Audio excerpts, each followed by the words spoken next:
Hi everyone, this is the game of WOGA, which stands for Whole of Government Approach. Set in a developing country context, this game recreates interactions of clientelistic bureaucratic actors when they attempt to solve complex problems.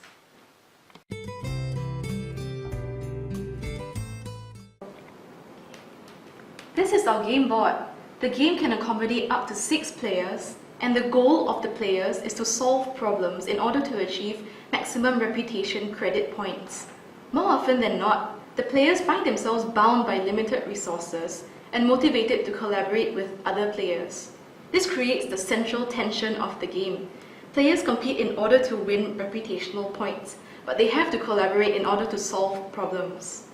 The problem stream is the channel through which problems are introduced and flow throughout the gameplay. Points for each player are recorded on the sides of the game board, and players start at the initial level of 0 points. In order to record points on the scoring system, each player has a counter which they can move when they score points.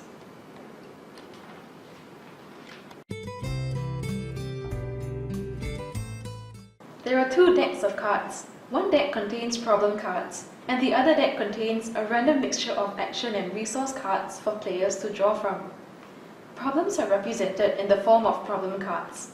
Each problem card has a short description of the problem, the resources needed to solve the problem, and the total reputational credit points that can be gained. There is a unique combination of resources needed and reputational credit points for each problem. For instance, this card talks about the problem of agrarian reforms. In order to solve this problem, 3 resources are needed. Here are the examples of the types of resources available to all players: political capital, monetary capital, popular capital, bureaucratic capital, information capital, and moral capital. Solving this problem can give a total of 4 reputational credit points to the players involved. Problems enter the board game through the problem stream. A new problem is introduced into the stream after every 2 rounds. There are 3 other elements of the game: the policy focus, action cards, and the patronage board, which will be explained later as they are better understood in the context of gameplay. Now, let's take a closer look at the game. Before the game commences, each player randomly selects a character from the deck of character cards.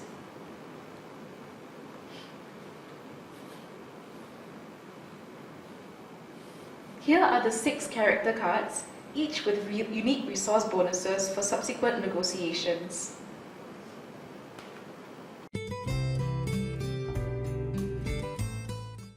At the start of the game, each player draws 5 cards from the deck. For every round after that, a player can draw 3 cards. The maximum number of cards each player can hold in their hand is 10 cards. The order of play is determined by age. The youngest player starts first. At the beginning of the first round, the player can decide where to place the policy focus. For every subsequent turn, each player can choose to move the policy 1 or 2 steps on the board. When the policy focus coincides with the problem card position, the player then has the choice to either assume chairmanship and initiate negotiations to solve the problem, or draw 3 cards from the drawing deck and ignore the problem.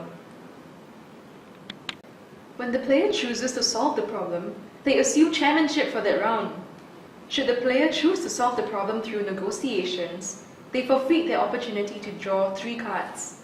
In place of that, they gain access to the patronage board. The player can choose to exchange 2 resource cards for any advantage on the patronage board. Let's look at how a round of negotiation proceeds. The chairman is the player whose turn it is and who controls negotiations for that round. Before negotiations begin, the chairman will read out the description on the problem card. Industrialist factions are rallying for agrarian land reforms. This activity requires monetary capital and popular support, in addition to either political will or moral capital. I currently have popular support and monetary capital to contribute. Does anybody want to contribute moral capital? In return, I reward you with reputational credits. Now, let's take a closer look at the cards of the 2 other players. As you can see, both players currently have the required moral resource. However, The player on the right has an action card that can stop the play of the other player's moral resource. Let's see the negotiations in action. Chairman, I'm willing to contribute my moral resource for 2 credit points. Wait, hold on, because I have one of those too, and you know what? I'll contribute for even less status points. Well, that's not true, because I have an action card that can stop your resource play. So, Chairman, are you willing to collaborate and solve this problem? I will take 2 credit points. Okay, let's combine our resources to solve the problem. After the agreement is struck, the round of negotiations comes to an end. Each player receives the amount of reputation credits that they agreed on. Variations in negotiation will depend on the number and type of resource and action cards available with each player. You can experience this yourself after the end of our presentation. We have a few sets of the game for each of you to try out. Thank you!